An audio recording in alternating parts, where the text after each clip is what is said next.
મહત્વના સમાચાર અમદાવાદથી અમદાવાદ ક્રાઇમ બ્રાન્ચે ઝડપ્યું 1 કિલો એમડી ડ્રગ્સ અને આ એમડી ડ્રગ્સની અંદાજિત કિંમત 1 કરોડ રૂપિયા જેટલી છે।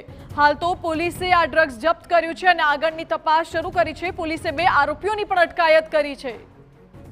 મહત્વનું છે કે જયપુર રતલામ માર્ગે અમદાવાદમાં ડ્રગ્સ લવાયું હતું।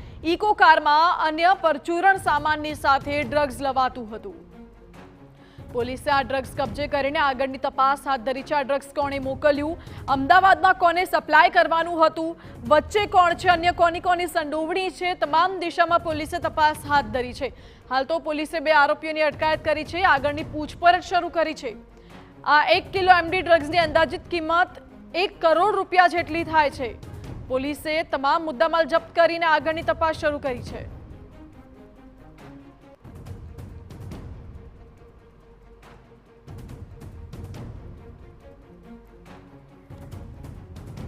વધુ જાણકારી આપી રહ્યા છે સંવાદદાતા હરીન।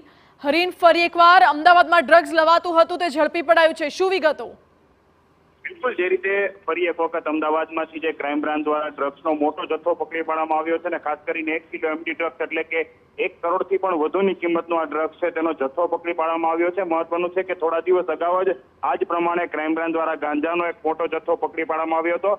ક્રાઇમ બ્રાન્ચ દ્વારા ડ્રગ્સ મંગાવનાર અને અમદાવાદ સુધી પહોંચાડનાર 2 આરોપીઓ છે તેની અટકાયત કરી લેવામાં આવી છે। બીજી તરફ વાત કરવામાં આવે તો જે અલગ રૂટ ઉપરથી આ જે ડ્રગ્સનો જથ્થો છે તે લેવામાં આવતો હતો, ખાસ કરીને જયપુર રતલામ રૂટથી આ જે ડ્રગ્સનો જથ્થો છે તે ઇકો ગાડીમાં અમદાવાદ પહોંચ્યો હતો અને ઇકો ગાડીમાં પરચુરણ સામાનની આડમાં આ ડ્રગ્સની હેરાફેરી થઈને અમદાવાદ સુધી પહોંચ્યું હતું। જોકે ક્રાઇમ બ્રાન્ચ દ્વારા 2 આરોપીઓની ધરપકડ કરી વધુ પૂછપરછ હાથ ધરી છે અને કોના દ્વારા જથ્થો મોકલવામાં આવ્યો હતો અને અન્ય કોઈ જગ્યાએ ડિલિવરી થયો છે કે કેમ, આ તમામ જે મુદ્દાઓ છે તેને લઈને પૂછપરછ અને તપાસ શરૂ કરવામાં આવી છે। જી હરીન, આભાર આપનો।